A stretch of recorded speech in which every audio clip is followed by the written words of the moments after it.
ചുവന്ന ഷർട്ടൊക്കെ ഇട്ടിട്ട് ഒരാളിങ്ങനെ നമ്മളിങ്ങനെ നോക്കിയിട്ട് ചാടി ഇറങ്ങിയിട്ട് ഞങ്ങളുടെ അടുത്തേക്ക് വന്നിട്ട് ഓടി ഒന്ന് ഫാസിലിരുന്ന്, ഫാസിൽ സാറല്ലേ എന്ന് ചോദിച്ചു. അപ്പോൾ ഫാസിൽ പറഞ്ഞു അതെ. എന്നെ മനസ്സിലായോ എന്ന് ചോദിച്ചു. അപ്പോൾ ഫാസിലിങ്ങനെ നോക്കിയിട്ടില്ല, ഞാൻ കലാഭവനിലുള്ളതാണ്, ജയറാമാണെന്ന് പറഞ്ഞു. ഈ കാലമത്തായി കളിയാക്കിയിട്ട് രേവതി കാലമത്തായി ഉണ്ടോ കാലം എന്നൊക്കെ പറഞ്ഞിട്ട് അത് തിയേറ്ററിൽ ഭയങ്കര ചിരി ഉണ്ടാക്കുകയും ഇപ്പോഴും അത് ട്രോളൊക്കെ ആയിട്ട് വരുന്ന ഒരു സാധനമാണ്. രേവതി കാറിൽ നിന്ന് വന്ന് ഇറങ്ങുമ്പോൾ ഈ കാക്കോത്തിക്കാവിൽ രേവതിനെ എങ്ങനെ കണ്ടു അതേപോലെ രേവതി മേക്കപ്പൊക്കെ ചെയ്തിട്ട് വന്നു ഞങ്ങളെ അത്ഭുതപ്പെടുത്തി എന്നുള്ളതാണ്. എപ്പോഴും ഇങ്ങനെ കോളറിൽ വിളിച്ചിട്ട് ഇങ്ങനെ കാണിക്കും. അത് ജയറാം പിന്നെ ഒരുപാട് സിനിമയിൽ ഈ കോളറിൽ പിടിക്കുന്ന ഒരു പരിപാടി. ഞാൻ അപ്പം അന്ന് ജയറാമിനോട് ചോദിച്ചു, നിങ്ങളെന്താ എപ്പോഴും കോളർ പിടിച്ചിട്ട് ഇങ്ങനെ വലിക്കുന്ന ഒരു സംഭവം. ആദ്യം കാണുമ്പോഴും അതുണ്ടായിരുന്നു. ഇതിൽ മോഹൻലാലോ അല്ലെങ്കിൽ അതുപോലെ വലിയ നായകന്മാരൊന്നും ഉണ്ടാവില്ല. നായകന്മാർക്ക് ഒട്ടും പ്രാധാന്യമില്ലാത്ത നായികമാർക്ക് പ്രാധാന്യമുള്ള സിനിമയാണ്. അങ്ങനത്തെ സിനിമ ചെയ്യാൻ ധൈര്യമുണ്ടോ എന്ന് ചോദിച്ചാൽ എൻ്റെ അടുത്ത്. എൻ്റെ കഥാപാത്രം എന്താണ്, എനിക്ക് എന്താണ് സ്ക്രീൻ സ്പേസ്, എനിക്ക് എത്രമാത്രം അതിൽ ഇമ്പോർട്ടൻസ് ഉണ്ടാവും, ഈ സിനിമ ഞാൻ വഴി ക്യാരി ചെയ്യണം എന്നൊക്കെ വിചാരിക്കുന്ന ആർട്ടിസ്റ്റുകളായിട്ട് എല്ലാവരും മാറിയിട്ടുണ്ട്. നമ്മൾ ഈ കാലമത്തായി എന്ന് പറഞ്ഞ ക്യാരക്ടറുണ്ട്. ആ ക്യാരക്ടറായിട്ട് ഇയാളെങ്ങനെ ഉണ്ടാവും എന്ന് ചോദിച്ചാൽ കൃഷ്ണകുട്ടിയാർ സത്യത്തിൽ ആദ്യം ആലോചിച്ച് ഇന്നസെൻറ്റിനെ ആയിരുന്നു. അയാൾ കഥ എഴുതുകയാണെന്ന് പറയുന്ന പടത്തിൻ്റെ ആ പടത്തിൽ മോഹൻലാലിൻ്റെ നായികയായിട്ട് ആദ്യം സൗന്ദര്യമാണ് നമ്മൾ ഉദ്ദേശിച്ചിരുന്നത്. കാക്കയെ കൂടെ ഇവിടെ എന്നൊക്കെ പറഞ്ഞിട്ട് ഇങ്ങനെ ഈ റൈംസൊക്കെ പാടി അതിൽ നിന്നാണ് ഈ കണ്ണാന്തുമ്പി എന്നുള്ള ട്യൂൺ ഉണ്ടാകുന്നത്. ഈ ജയറാമാണ് ഞങ്ങൾ കാവൊക്കെ കാണിക്കാൻ വേണ്ടി കൊണ്ടുവന്നത്.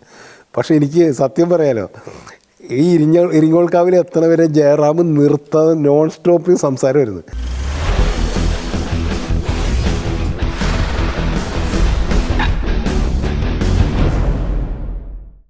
സിനിമാ കഥയിലെ എൻ്റെ സിനിമാ യാത്രകൾ തുടരുകയാണ്.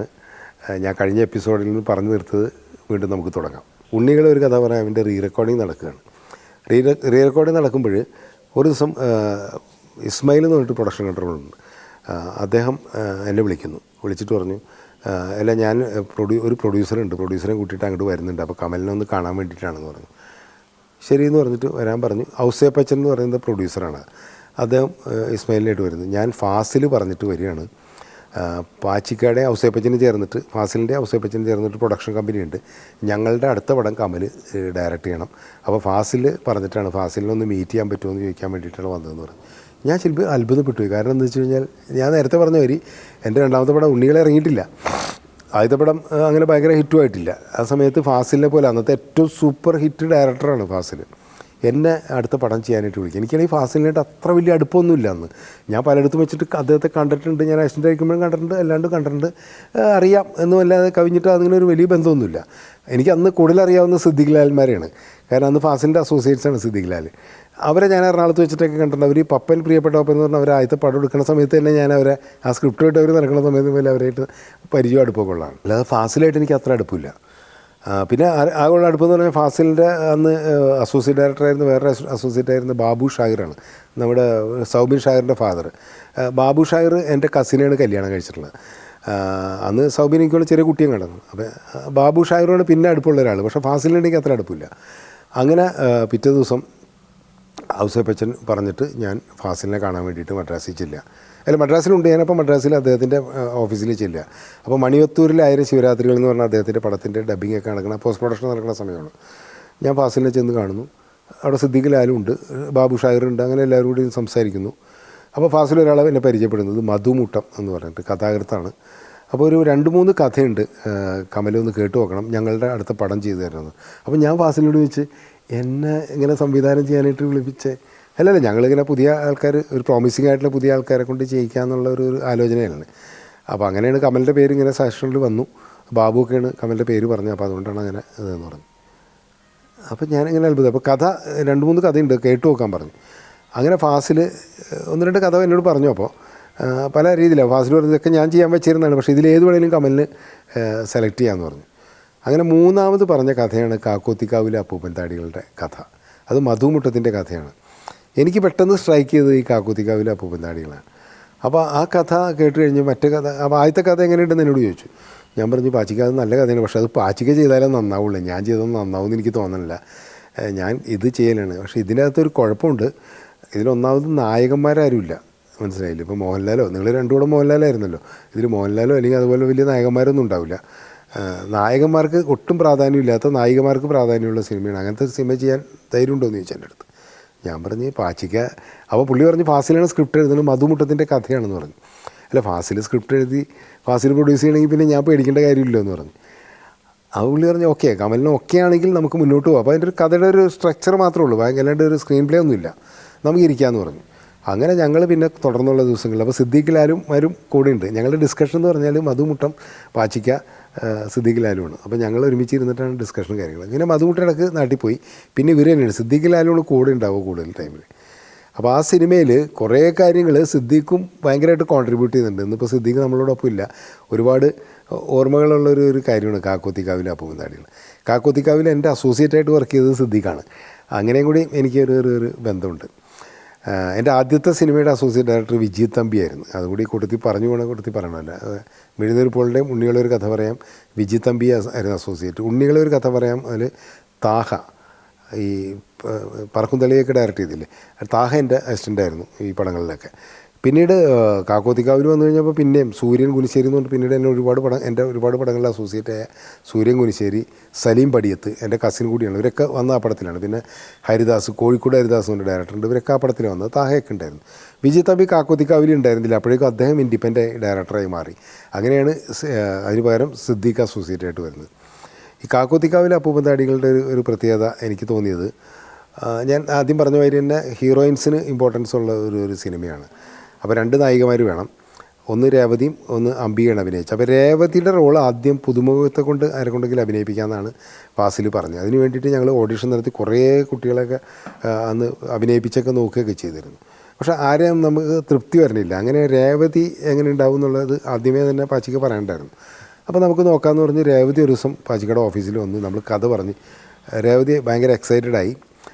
രേവതി എന്നോട് പറഞ്ഞ് എന്തായിരിക്കണം ഇതിൻ്റെ രൂപവും കാര്യങ്ങളൊക്കെ പറഞ്ഞു. അപ്പോൾ ഈ ഒരു കല്ല് ഇങ്ങനെ കല്ലുമാല കഴുത്തിലിട്ടൊരു പെൺകുട്ടിയാണ്, അതൊരു കഥയായിട്ട് ബന്ധമുണ്ടല്ലോ അതിൻ്റെ അകത്ത്. അതൊക്കെ പറഞ്ഞു കഴിഞ്ഞപ്പോൾ രേവതി പറഞ്ഞു ഞാനൊന്ന് ഒരു മേക്ക് ഓവർ ചെയ്തിട്ട് ഞാനൊന്ന് കാണിക്കട്ടെ, എന്നാലും എനിക്കൊരു കോൺഫിഡൻസ് വരുള്ളൂ എന്ന് പറഞ്ഞു. അപ്പോൾ പാച്ചിക്കൻ പറഞ്ഞു അങ്ങനെ ചെയ്യാമെന്ന് പറഞ്ഞു. ഇത് കഴിഞ്ഞിട്ട് ഒരു 3-4 ദിവസം കഴിഞ്ഞപ്പോൾ ഒരു ദിവസം രേവതി മാനേജറോട് വിളിച്ചിട്ട് പറഞ്ഞു, അപ്പോൾ ഞാൻ അവിടെ ഇല്ല, ഞാൻ എന്നെ വിളിച്ച് ഞാൻ വന്നു, രേവതി വരുന്നുണ്ട്, ഇങ്ങനെ മേക്കപ്പൊക്കെ ചെയ്തിട്ട് നോക്കാനാണെന്ന് പറഞ്ഞു. രേവതി കാറിൽ നിന്ന് വന്ന് ഇറങ്ങുമ്പോൾ ഈ കാക്കോത്തിക്കാവിൽ രേവതിനെ എങ്ങനെ കണ്ടു അതേപോലെ രേവതി മേക്കപ്പൊക്കെ ചെയ്തിട്ട് വന്നു. ഞങ്ങളെ അത്ഭുതപ്പെടുത്തി എന്നുള്ളതാണ്. ഇങ്ങനെ മതിയെന്ന് ചോദിച്ചാൽ വിത്ത് കോസ്റ്റ്യൂംസ്, നമ്മൾ കോസ്റ്റ്യൂമിൻ്റെ ഡീറ്റെയിലൊക്കെ പറഞ്ഞിട്ടുണ്ടായിരുന്നു. അപ്പം ഞാനത് മനസ്സിലാക്കിയെന്ന് വെച്ച് കഴിഞ്ഞാൽ അവരുടെ ഒരു ഡെഡിക്കേഷൻ, ഒപ്പം ഒരു ഒബ്സർവേഷൻ, എങ്ങനെയായിരിക്കും ഈ ക്യാരക്ടർ എന്നൊക്കെ ഉള്ളൊരു നമ്മൾ പറഞ്ഞു. ഇപ്പോൾ ഫാസിൽ ഞാനും ഒക്കെ പറഞ്ഞിട്ടുള്ള അനുഭവത്തിലൂടെ അവർക്ക് കിട്ടിയിട്ടുള്ള ഒരു പിക്ചർ അനുസരിച്ചാണ് ആ റോളിൽ രേവതി ആ സിനിമയിൽ വന്നതെന്നുള്ളതാണ്. അതുപോലെ അംബികയുടെ വേറെ കാര്യം പറയുന്നത് വെച്ചാൽ, ഞാനിപ്പോൾ ചിലപ്പോഴൊക്കെ നമ്മൾ ഈ പുതിയ കാലത്ത് ഈ ആർട്ടിസ്റ്റുകളെ കുറിച്ച് സംസാരിക്കുമ്പോൾ ഞാൻ എക്സാമ്പിളായിട്ട് പറയുന്ന ഒരു കാര്യം ഈ രേവതിയുടെ അംബികയുടെയും കാര്യമാണ്. എന്ന് വെച്ച് കഴിഞ്ഞാൽ രേവതി അതിൽ ഏറ്റവും പ്രധാനപ്പെട്ട റോൾ ചെയ്യാണ്. രേവതിയുടെ സിസ്റ്റർ റോളാണ് അംബിക ചെയ്യുന്നത്. അന്ന് മാർക്കറ്റ് നോക്കുകയാണെങ്കിൽ, ഇപ്പോൾ ഒരു താരത്തിൻ്റെ മാർക്കറ്റ് വാല്യൂ നോക്കുകയാണെങ്കിൽ തമിഴിനെ സംബന്ധിച്ചോളം മലയാളത്തിനേക്കാളും കൂടുതൽ തമിഴിൽ അംബികക്ക് ഭയങ്കര മാർക്കറ്റുള്ള സമയമാണ്. അപ്പോൾ അതിൽ കമ്പാരിറ്റീവ്ലി വളരെ ചെറിയ റോളാണ് കാക്കോത്തിക്കാവിൽ അംബിക ചെയ്യണമെന്നുള്ളത്. അംബിയുടെ ക്യാരക്ടർ പറഞ്ഞ് ഡേറ്റൊക്കെ പറഞ്ഞു കഴിഞ്ഞപ്പോൾ അംബിക ഓക്കെ പറഞ്ഞു എന്നുള്ളതാണ്. അതിനുശേഷം അംബിക അഭിനയിക്കാൻ വേണ്ടി വരുമ്പോൾ ഞാൻ മനസ്സിലാക്കുന്നൊരു കാര്യം വെച്ചാൽ, രജനീകാന്തിൻ്റെ ലൊക്കേഷനിൽ നിന്നാണ് അംബിക നമ്മുടെ പടത്തിൽ അഭിനയിക്കാൻ വേണ്ടി വരുന്നത്. രജനീകാന്തിൻ്റെ ഏതൊരു പടത്തിലെ നായികയാണ്. അപ്പോൾ എനിക്ക് തന്നേക്കുന്ന ഡേറ്റ് 12 ദിവസം ഒറ്റയാണ്. അപ്പോൾ അത് കഴിഞ്ഞ് കഴിഞ്ഞാൽ തിരിച്ചു പോയിട്ട് അഭിനയിക്കേണ്ടത് കമലഹാസൻ്റെ കൂടെയാണ്, കമലഹാസൻ്റെ നായിക. അപ്പോൾ അന്നത്തെ എക്കാലത്തെയും തെന്നിന്ത്യയിലെ ഏറ്റവും വലിയ നടന്മാരായിട്ടുള്ള രജനീകാന്തിൻ്റെയും കമലഹാസൻ്റെയൊക്കെ നായികയായിട്ട് അഭിനയിക്കുന്ന ഒരു ഹീറോയിൻ നമ്മുടെ സിനിമയിൽ വന്നിട്ട് സെക്കൻഡ് ഹീറോയിൻ എന്ന് വേണമെങ്കിൽ പറയാവുന്ന റോൾ അഭിനയിക്കാൻ വേണ്ടിയിട്ട് അംബിക വരികയാണ്. ഇപ്പോൾ ആണെങ്കിൽ ഒരു എന്താ പറയുക താരവും അതിന് തയ്യാറാവില്ല എന്നുള്ളതാണ്. അത് പുതിയ കാലത്തിൻ്റെ ഒരു പ്രശ്നമായിരിക്കണം. എൻ്റെ കഥാപാത്രം എന്താണ്, എനിക്ക് എന്താണ് സ്ക്രീൻ സ്പേസ്, എനിക്ക് എത്രമാത്രം അതിൽ ഇമ്പോർട്ടൻസ് ഉണ്ടാവും, ഈ സിനിമ ഞാൻ വഴി ക്യാരി ചെയ്യണം എന്നൊക്കെ വിചാരിക്കുന്ന ആർട്ടിസ്റ്റുകളായിട്ട് എല്ലാവരും മാറിയിട്ടുണ്ട്. അന്ന് അങ്ങനെയല്ല, ഒരു ടോട്ടൽ സിനിമ എന്നുള്ളൊരു കോൺസെപ്റ്റിലാണ് എനിക്ക് ചെറിയ റോളാണെങ്കിൽ ആ സിനിമയുടെ ഭാഗമാകുക എന്നുള്ളതാണ് ഏറ്റവും പ്രധാനപ്പെട്ട കാര്യം. ഈ അനുഭവങ്ങൾ എനിക്ക് പിന്നീടും ഉണ്ടായിട്ടുണ്ട്. അപ്പോൾ ശോഭന തന്നെ 1-2 സിനിമയിൽ എൻ്റെ അങ്ങനെ എന്നെ അഭിനയിച്ചിട്ടുള്ളത്. കാരണം വേറെ നായികമാരുള്ളപ്പോൾ തന്നെ ശോഭന റോൾ അഭിനയിക്കാൻ തയ്യാറായിട്ടുണ്ട്. അപ്പോൾ ആ കാലഘട്ടത്തിൻ്റെ ഏറ്റവും വലിയ പ്രത്യേകതയാണ്. ഞാൻ ഈ കാക്കോത്തിക്കാവിനെ കുറിച്ചൊക്കെ പറയുമ്പോൾ ഏറ്റവും കൂടുതൽ പറയുന്ന കാര്യങ്ങളും അതുതന്നെയാണ്. ചില അനുഭവങ്ങൾ നമുക്ക് എന്താ പറയുക, അല്ലെങ്കിൽ ശരിക്കും പറഞ്ഞാൽ ആ സിനിമയിൽ അംബികക്ക് അഭിനയിക്കാതിരിക്കാം. കാരണം അംബിക അഭിനയിച്ചിട്ടും ആ സിനിമക്കൊന്നും സംഭവിക്കാൻ പോകില്ല. പക്ഷേ അംബിക അതിൻ്റെ ഭാഗമാകണമെന്ന് ആഗ്രഹിക്കുകയും അതിൽ വരികയും ഒരു പ്രശ്നവും നമുക്കില്ലാതെ അഭിനയിക്കുകയും ചെയ്തു പോകുന്നുള്ളൂ. അതുപോലെ തന്നെ രേവതി എന്തിനു വേണ്ടിയും തയ്യാറായിരുന്നു. ആ ക്യാരക്ടറിന് വേണ്ടിയിട്ട് അവർക്ക് ഒരു ഇപ്പോൾ പ്രതിഫലത്തിൻ്റെ കാര്യത്തിലായാലും മറ്റൊരു കാര്യത്തിലായാലും, കാരണം അങ്ങനത്തെ ഒരു സിനിമയാണല്ലോ, ഒരു അത്ര വലിയ ബഡ്ജറ്റഡ് സിനിമയൊന്നും ഇല്ല അത്.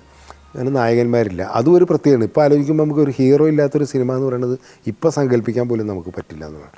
ആ സിനിമയിൽ വന്നിട്ടുള്ള ബാക്കിയുള്ള ക്യാരക്ടേഴ്സൊക്കെ നമുക്കറിയാം. ഇപ്പോൾ ശ്രീരാമൻ, VK ശ്രീരാമൻ, അത് ഫാസിലാണ് ശ്രീരാമൻ്റെ പേര് ആദ്യം സജസ്റ്റ് ചെയ്യുന്നത്. ശ്രീരാമൻ അങ്ങനെ ഒരു വില്ലൻ കഥാപാത്രത്തെ അവതരിപ്പിക്കാമെന്ന് വെച്ചാൽ ശ്രീരാമന് തന്നെ ഇതായിരുന്നു, എന്നെ എന്തിനാണ് ഇങ്ങനത്തെ ഒരു കഥാപാത്രമായിട്ട് കാസ്റ്റ് ചെയ്യുന്നുള്ളൊരു തോന്നൽ പുള്ളിക്കുണ്ടായിരുന്നു.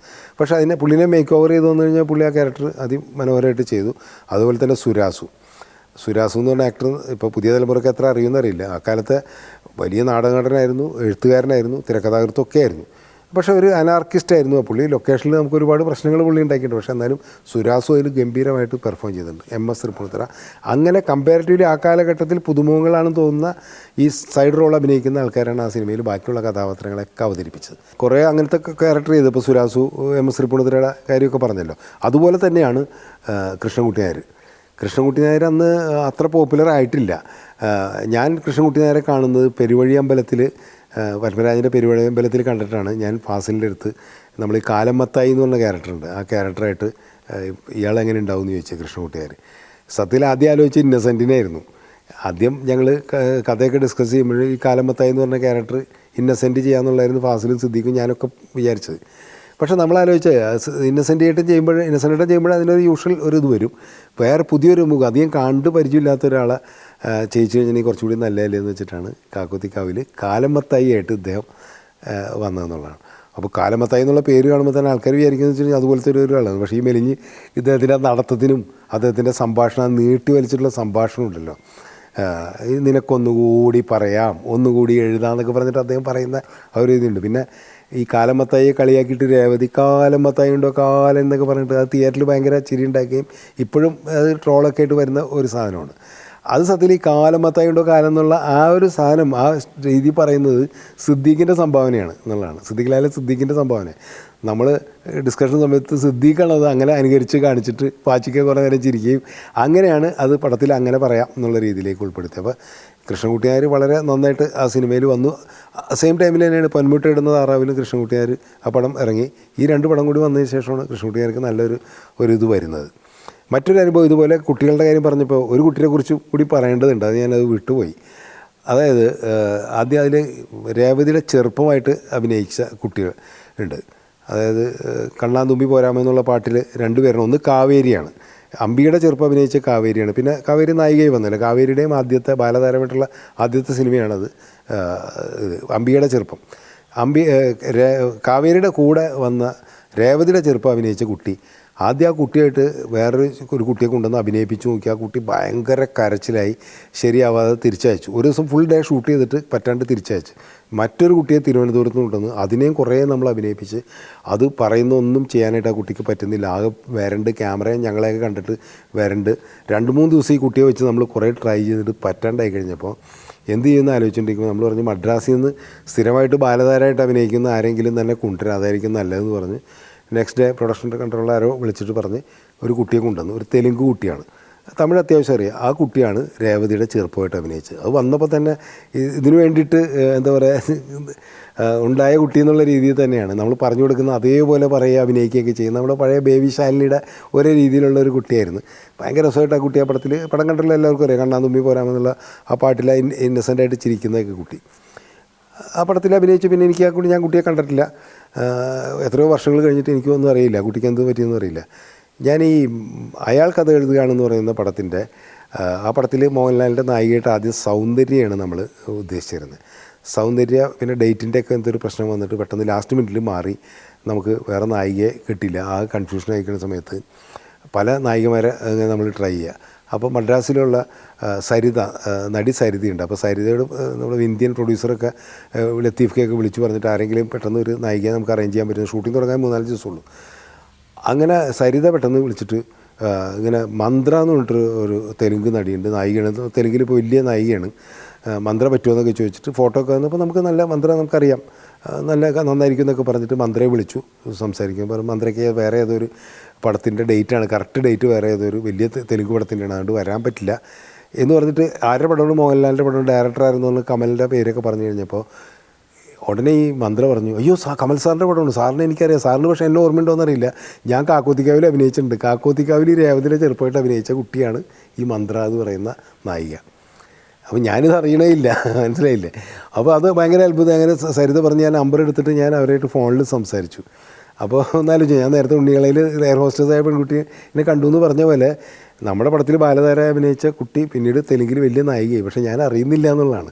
അവർക്കും അറിയില്ല ഞാനിവിടെ വലിയ ഇങ്ങനെ കുറേ പടങ്ങളൊക്കെ ചെയ്ത് സംവിധായകനായിട്ട് ഇങ്ങനെ സിനിമയിൽ സജീവമായിട്ട് നിൽക്കുന്നുള്ളത് അവർക്കും അറിയില്ല. അപ്പോൾ ഇതാണ് സിനിമയിൽ ഇങ്ങനെ പല യാദൃശ്ചികതകളുണ്ട്. നമ്മൾ കടന്നു പോകുന്ന വഴികളിൽ പലരെയും കണ്ടുമുട്ടുന്നതും പലരെയും നമ്മൾ പിന്നീട് കുറേ കാലം കഴിഞ്ഞിട്ട് ഓർക്കുമ്പോൾ അവർ ഇവിടെയൊക്കെയാണ് അങ്ങനെയാണെന്നൊക്കെ അറിയുന്നതാണ് ഇതിൻ്റെ ഒരു വിചിത്രമായിട്ടുള്ളൊരു അനുഭവമായിട്ട് എനിക്ക് എപ്പോഴും തോന്നിയിട്ടുള്ളത്. കാക്കോത്തിക്കാവിനെ സംബന്ധിച്ചോളം പറയുമ്പോൾ മറ്റു ഏറ്റവും പ്രധാനപ്പെട്ടൊരു കാര്യം എന്ന് പറഞ്ഞാൽ അതിൻ്റെ പാട്ടുകളാണ്. ഉണ്ണികളെ ഒരു കഥ പറയാം, ബിച്ചുവും ഔസേപ്പച്ചനും തന്നെയാണ്, അതേ ടീം തന്നെയാണ് കാക്കോത്തിക്കാവിലും പാട്ട് ചെയ്തെന്നുള്ളതാണ്. മറ്റേ പാച്ചിക്കാനെ സംബന്ധിച്ചോളം ഔസേപ്പച്ചൻ മ്യൂസിക് എന്ന് പറയുമ്പോൾ പാച്ചിക്കൊക്കെ ഭയങ്കര താല്പര്യമുണ്ടായിരുന്നു. അങ്ങനെ ഞങ്ങൾ ആലപ്പുഴയിലാണ് അതിൻ്റെ കമ്പോസിങ് പരിപാടികളൊക്കെ. ബിച്ചു വന്നു, ഔസേപ്പച്ചനും വന്നു. പാട്ടുകൾ, അപ്പോൾ പാട്ടുകളെന്ന് പറഞ്ഞാൽ അതിൻ്റെ ഒരു സ്വഭാവം തന്നെ യേശുദാസ് പാടുന്ന പാട്ടുകളൊന്നും ഇല്ല അതിൻ്റെ അകത്ത്. അപ്പോൾ ഇങ്ങനെയൊക്കെയാണ് പാട്ടിൻ്റെ സിറ്റുവേഷൻ എന്ന് പറയുമ്പോൾ ഔസേപ്പച്ചനൊരു ടെൻഷനായിരുന്നു, അയ്യോ ദാസേട്ടൻ്റെ പാട്ടില്ലെങ്കിൽ പാട്ട് ഹിറ്റാവുമോ. അപ്പോൾ ഞങ്ങൾ പറഞ്ഞു അതൊന്നും നോക്കണ്ട, നമുക്ക് പാട്ട് നന്നാവുക എന്നുള്ളതാണ്. അപ്പോൾ ആദ്യത്തെ കമ്പോസിങ് ഫസ്റ്റ് പാട്ട് എന്ന് പറഞ്ഞു കഴിഞ്ഞാൽ തന്നെ കണ്ണാന്തുമ്പി പോരാമെന്നുള്ളതാണ്. അപ്പോൾ ഇങ്ങനെ കുട്ടികളുടെ ഒരു പാട്ട് എന്നുള്ള രീതിയിലാണ് അത് തുടങ്ങുന്നത്. അപ്പോൾ അതിൻ്റെ തുടക്കം എന്ന് പറയുന്നത് വെറുതെ ബിച്ചും ഔസേപ്പച്ചനും ഇരുന്നിട്ട് ഇങ്ങനെ സംസാരിച്ചു, കാക്കയെ കൂടെ ഇവിടെ എന്നൊക്കെ പറഞ്ഞിട്ട് ഇങ്ങനെ ഈ റൈംസൊക്കെ പാടി അതിൽ നിന്നാണ് ഈ കണ്ണാന്തുമ്പി എന്നുള്ള ട്യൂൺ ഉണ്ടാകുന്നത്. പെട്ടെന്ന് തന്നെ ഉണ്ടായി ട്യൂൺ. പാച്ചിക്കാക്കും ഭയങ്കര ഇഷ്ടമായി, നമുക്കൊക്കെ പറഞ്ഞാൽ ഭയങ്കര രസമുള്ള പാട്ടാണ്. അങ്ങനെയാണ് ആ പാട്ട് ചെയ്തത്. പിന്നെ 2 പാട്ട് പാടിയിരിക്കുന്നത് മലേഷ്യ വാസുദേവനാണ്. മലേഷ്യ വാസുദേവൻ അന്ന് ഇളയരാജരൊക്കെ പടങ്ങളിൽ പാടുന്ന, തമിഴിൽ ഒരുപാട് പാട്ടുകൾ പാടുന്ന ഒരു സിംഗറാണ്. അദ്ദേഹമാണ് നന്നങ്ങാടികൾ എന്ന് പറഞ്ഞ അതിലെ പാട്ടൊക്കെ പാടിയത്. അങ്ങനെ ഭയങ്കര ഡിഫറെൻ്റ് ആയിട്ടുള്ള പാട്ടുകളാണ്, എന്നാൽ എല്ലാ പാട്ടുകളും ഹിറ്റാവുകയും ചെയ്തു. അതാണ് അതിൻ്റെ പാട്ടിൻ്റെ പ്രത്യേകത.